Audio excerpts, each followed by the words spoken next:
میرے دوستو، آپ سب اس بات سے آگاہ ہیں، ملک پاکستان لا الہ الا اللہ کی بنیاد پر لیا گیا، حاصل کیا گیا۔ اس بنیاد پر میں زیادہ پیچھے تفصیل میں نہیں جانا چاہتا۔ آپ دیکھیں کہ ایک وقت تھا، غازی علم دین شہید نے ایک گستاخ رسول کو جہنم رسید کیا، عدالت لگی، جج عیسائی تھا، اس نے اس کے خلاف فیصلہ دیا، وہ تختہ دار پہ لٹک گیا۔ مسلم لیگ اس وقت میدان عمل کے اندر تھی اور ایک بڑی تحریک چل رہی تھی، اس کے اندر قائد اعظم محمد علی جناح اور ان لوگوں نے یہ موقف اختیار کیا کہ اب جو ہے ایک الگ اسلامی ریاست کی ضرورت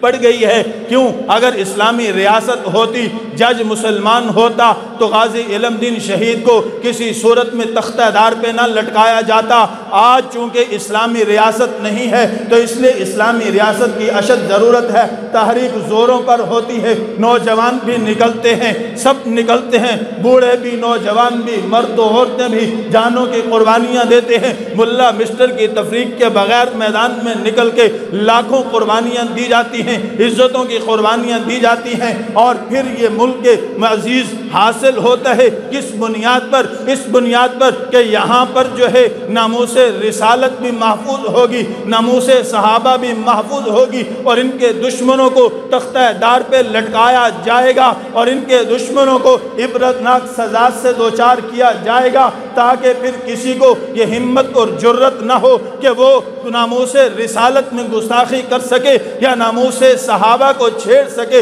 لیکن میرے دوستو، افسوس کے ساتھ کہنا پڑتا ہے کہ آج 70 سے زائد سال گزرنے کے باوجود اس وقت حالت یہ بن چکی ہے کہ کبھی سندھ کی سرزمین پر، خصوصاً اس حکومت کے دور کے اندر، کبھی سندھ کی سرزمین پر تاجدار ختم نبوت زندہ باد کا نعرہ لگانے کے جرم کی پاداش میں سرکاری سطح پر حکومت کی مدعیت کے اندر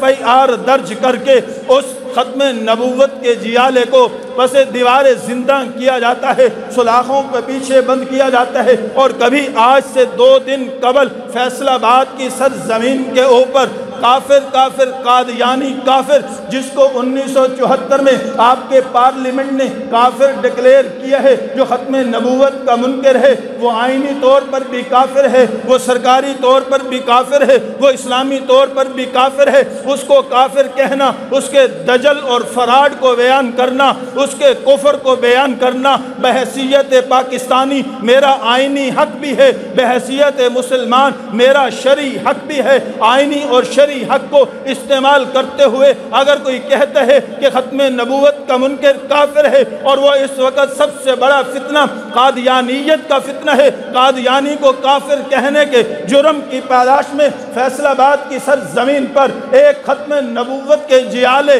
اور ختم نبوت کے پروانے کے خلاف FIR درج کر کے اس کو گرفتار کیا جاتا ہے۔ آخر کیا میسج دینا چاہتے ہیں، کیا پیغام دینا چاہتے ہیں کہ یہ لاکھوں لوگوں کی قربانی، یہ شہداء کے خون کی قربانی، یہ ماں بہنوں کی عزتوں کی قربانی اس لیے دی گئی تھی کہ اس سرزمین پر قادیانیت، اس سرزمین پر انگریز کے ایجنٹ، اس سرزمین پر یہودیت کے ایجنٹ، اس سرزمین کے اوپر ختم نبوت کے دشمن، اس سرزمین کے اوپر صحابہ کے دشمن، اس سرزمین کے اوپر اکثریت کے جذبات سے کھیلنے والے کھلے پھرتے رہیں گے، ان کے پٹے نکال دیے جائیں گے، ان کا جو دل چاہے وہ کرتے رہیں۔ کبھی آسیہ ملعونہ کو رہا کر کے باعزت فرانس پہنچا دیا جاتا ہے، کبھی عبدالشکور کو جیل سے نکال کر کے واشنگٹن پہنچا دیا جاتا ہے، اور دوسری طرف دیکھا جائے تو ختم نبوت کے پروانوں پر FIR درج کرا کے ان کو پابند سلاسل کیا جا رہا ہے۔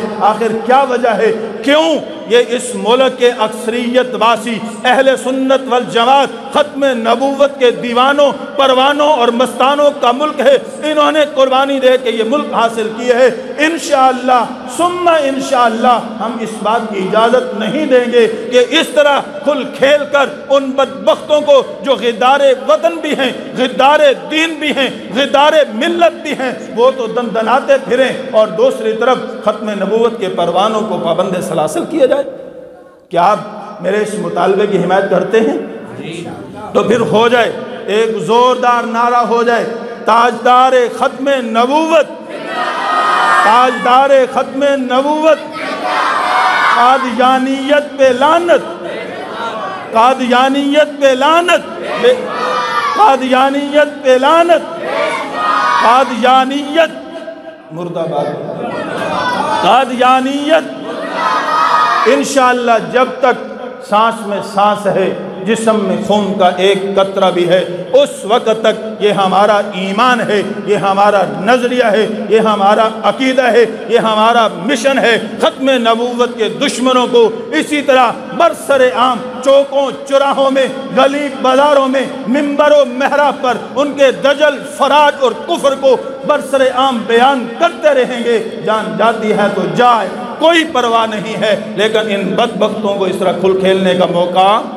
نہیں دیں گے انشاءاللہ۔ کیا سب تیار ہیں کہ نہیں ہیں؟ اللہ جل شانہ ہم سب کو حضور سرور کائنات صلی اللہ علیہ وسلم کی ناموس کے تحفظ کے لیے ہر قسم کی قربانی دینے کی توفیق عطا فرمائے۔ وما علینا الا البلاغ۔